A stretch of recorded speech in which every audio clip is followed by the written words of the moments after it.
Actividad de reflexión. Unidad 3. Alumno. Daniel Cortés García. Matrícula. Es 16 11 30 05 70. Docente en línea. Ramón Castro Liceaga. Además de la estructura económica, social y política, ¿qué otros elementos considerarías en el contexto socioeconómico de México? En México la globalización provoca diversos estragos, tal es el caso del aumento en la migración de la gente de campo que no encuentra oportunidades de trabajo y empleo en sus regiones, así como el incremento de la competencia al interior de la nación entre regiones rivales y el consecuente debilitamiento de los lazos de solidaridad hacia los espacios del territorio nacional que estén en desventaja. Esto, a su vez, provoca presiones para que el Estado intervenga con políticas públicas que sean capaces de contrarrestar la expansión de la desigualdad regional, económica y social. La expansión del sector informal, la proliferación de los microestablecimientos industriales, comerciales y de servicios, y la caída de la industria manufacturera frente a los servicios, son otras tres consecuencias notorias que la mundialización provoca en el México social. Otro aspecto importante es la desintegración o disolución de las diferentes culturas mexicanas, ya sea mediante el despojo de sus territorios o por la creciente migración urbana. Otro problema que sigue quedando rezagado es que aproximadamente el 50% de la población se encuentra separada del proceso de globalización, esto debido a problemas de materia estructural, ya que las políticas del gobierno no contemplaban a las comunidades alejadas, comunidades de indígenas, además de que no están preparadas para enfrentar el cambio del panorama por la globalización, y sin mencionar la otra parte de la población que vive en la pobreza y pobreza extrema.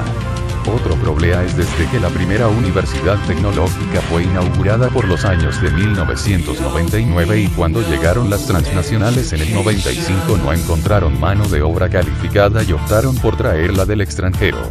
Lo mismo pasó en el campo de la salud, se están haciendo nuevos proyectos de salud porque las instituciones de salud pública ya están llegando al colapso y hasta la fecha no se ve un buen resultado. Asimismo, México siempre ha sido un país que se administra políticamente, no económicamente, dado que carecemos de un modelo económico delgado, y los políticos se declaran incompetentes para detener el proceso de devastación económica y social que causa la globalización. Es necesario una nueva política y reformas de fondo, que no solo se ocupen de poner en práctica mecanismos orientados a propiciar el crecimiento de las economías y a mantener la estabilidad financiera y de precios, sino también a adoptar las reformas de primera, segunda y tercera generación. Y para rematar, en la globalización de servicios, México ocupa la patética 30ª posición en exportaciones. Y la noticia es que existen naciones que se establecen como potencias mercantiles, como China e India, mientras que México sigue sumido en la decadencia con el proyecto de changarrización del actual gobierno y el modelo de Bangladesh del Banco Mundial, quedando así la ley del más fuerte. Eso y casi nada más grita el descarnado capitalismo, que a diestra y siniestra liquida a quienes no se adapten, a quienes no tengan cabida dentro de los fuertes, a quienes no tengan posibilidad de competir. No hay razón para pensar que la polarización que provoque entre ricos y pobres no pueda ser tremendísima. Mucha literatura de ciencia ficción así lo predice, e imagina incluso una gran subcultura marginada, brutalizada, que vive miserias y abusos, por debajo de un mundo increíblemente próspero, moderno y civilizado. El llamado proceso de desconexión es inevitable para muchos países y regiones. Es impensable que todos puedan entrar al paraíso capitalista, pero lo fundamental a considerar es esa característica moral que tienen los resultados de liberar las economías. ¿Tienen justificación? ¿Qué valor e importancia tienen ahora los lazos de solidaridad entre las partes de un conjunto bastante heterogéneo? ¿Qué influencia pudieran tener las enseñanzas que se desprenden del juego brutal en la esfera inmediata de nuestras relaciones personales?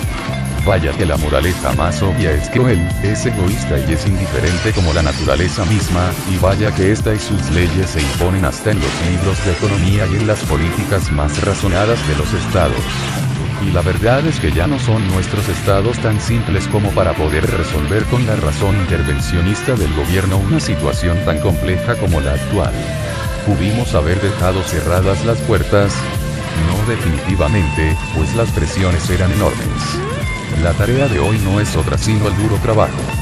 Pero, ¿es también válido hacerse de la vista gorda? 2. ¿Cuál es el impacto de la sustentabilidad en el contexto socioeconómico de México? El modelo actual de desarrollo en México no ha podido dar solución a los grandes problemas que enfrentan. Por el contrario, los ha agudizado, reflejando un cada vez mayor empobrecimiento de la sociedad y un enriquecimiento desmedido de unos pocos. Además, este modelo de desarrollo ha contribuido de manera constante al deterioro del stock de capital natural y en consecuencia al deterioro de la calidad de vida de la población. En nuestro país el error ha sido el desmedido uso de los recursos naturales bajo el criterio de la rentabilidad inmediata, provocando la destrucción de recursos potenciales cuyo valor no se refleja en el mercado. Esta problemática se agudiza más, dado que el deterioro del medio ambiente resultado de la acción del hombre, es a la vez el elemento condicionante del desarrollo social, de manera que un desarrollo económico como el que se ha dado en nuestro país, afecta la base misma del desarrollo social.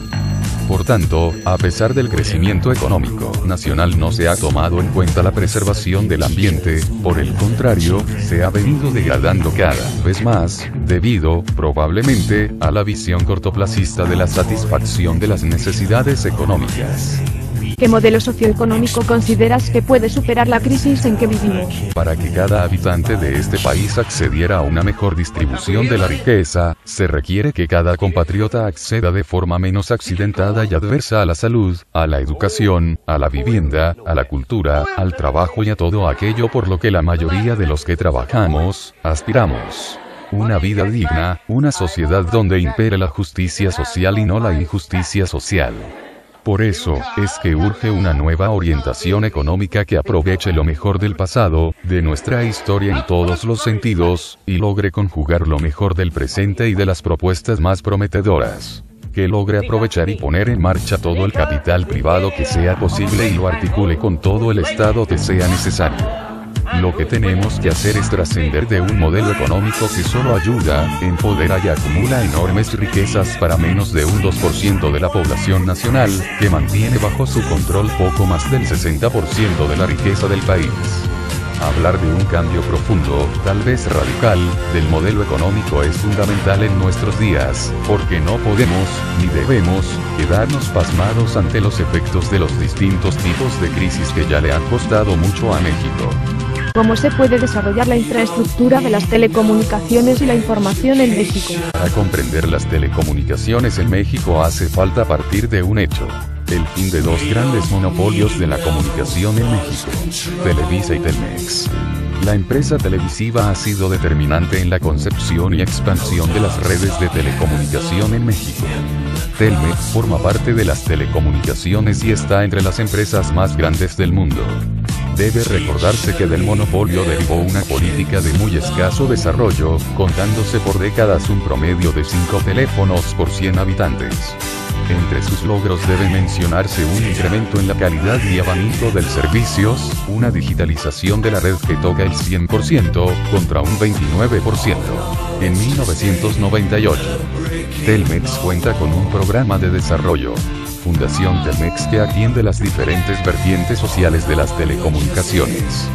A pesar de este notable esfuerzo, las últimas cifras que proporciona la COFETEL hablan de un incremento de 6 líneas por 100 habitantes, cifra que no deja de estar muy por debajo de lo esperado. Uno de los problemas, ligado a este escaso crecimiento, se debe al costo tan alto para tener acceso y sostener una línea telefónica cableada. El de la interconexión es de dólares americanos 150,00 y un servicio local que empieza a operar por tiempos medidos. Mientras en Estados Unidos el costo promedio para sostener una línea es de dólares americanos $70, en México es de $190. La llegada de empresas internacionales que se asocian con empresas mexicanas a fin de adiestrarlas en la adquisición y consumo de tecnología de punta. 2. La creación de bases para la competencia en el terreno de las telecomunicaciones. Las industrias mexicanas forman así alianzas con industrias extranjeras a fin de ser capaces de competir entre ellas mismas y por mercados que son cada vez más codiciados. 3. La creación en México de un terreno propicio para la competencia de empresas estadounidenses fusionadas a las mexicanas. 4. La posibilidad para empresas mexicanas de formar alianzas con empresas extranjeras y operar en otros países. A primera vista se pueden obtener las siguientes conclusiones. Dicho tratado ha acentuado la concentración del comercio de México con Estados Unidos, mientras que con Canadá el incremento ha sido mucho más reducido. No obstante, México comienza a contemplar la posibilidad de celebrar tratados comerciales con otros países de América Latina y con la Unión Europea. Las nuevas tecnologías de información han llegado y se han expandido en México a pesar de la grave crisis económica que ha caracterizado parte de la década de los 80 y de los 90. Ante la ausencia de una política de comunicación que contemple las demandas sociales, estas tecnologías han tenido como lógica la dirección e interés del gran capital nacional e internacional. El análisis que se ha esbozado en estas líneas subraya los primeros efectos de la privatización de las telecomunicaciones y las líneas de avance en ciertos rubros, telefonía y televisión. Desde esta perspectiva, México vive un capítulo inédito en la historia de las telecomunicaciones, ya que después de haber creado y sostenido a dos grandes monopolios de la telecomunicación, Televisa y Telmex, ahora enfrenta las rudezas de la apertura de un mercado altamente competitivo y donde las grandes empresas de telecomunicaciones internacionales serán determinantes para formar el carácter de la oferta y del mismo mercado. La ausencia de una política que considere la futura dirección de las nuevas tecnologías de información ha favorecido la introducción desordenada de programas de televisión por cable, video, televisión vía satélite y radio digital, entre otras innovaciones.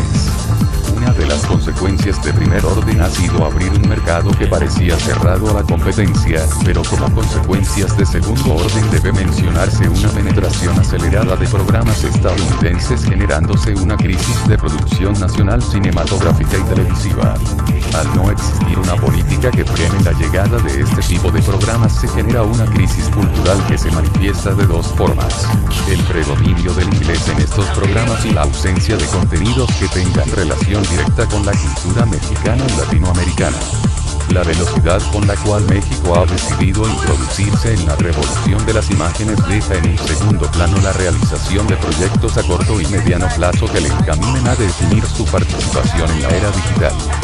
Si bien se habla de un beneficio a nivel productivo en ciertos sectores de la economía nacional, aún hace falta lograr un desarrollo que contemple un beneficio íntegro y global para la economía mexicana.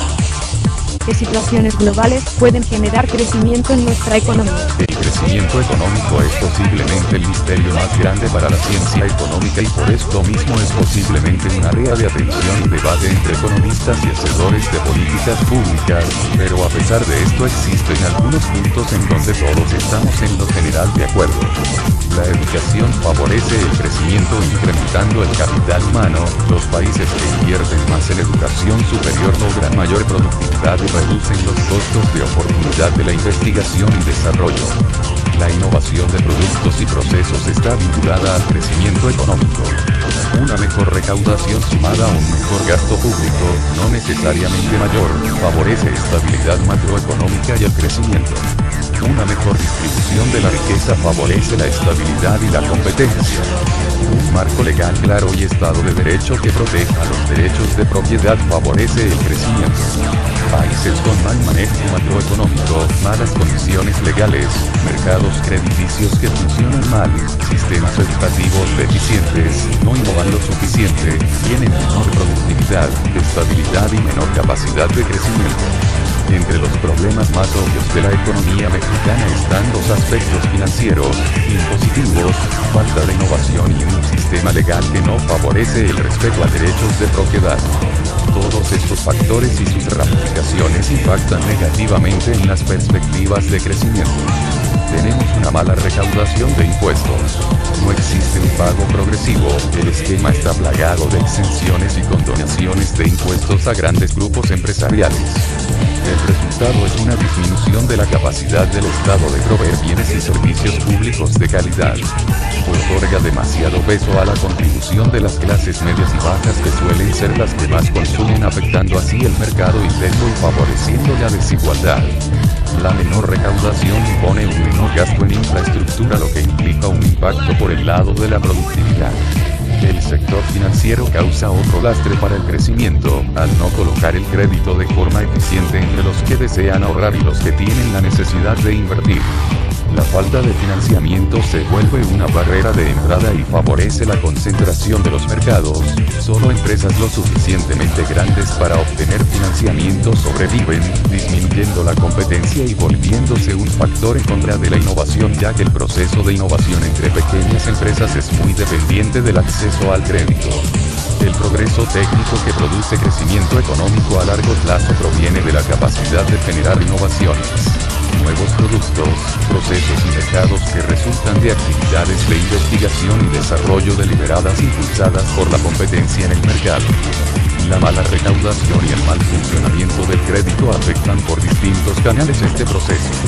El mal uso del gasto público sumado con mecanismos de control deficientes y un débil Estado de Derecho se vuelve un incentivo a la corrupción y a un menor respeto a los derechos de propiedad, un elemento fundamental para la inversión.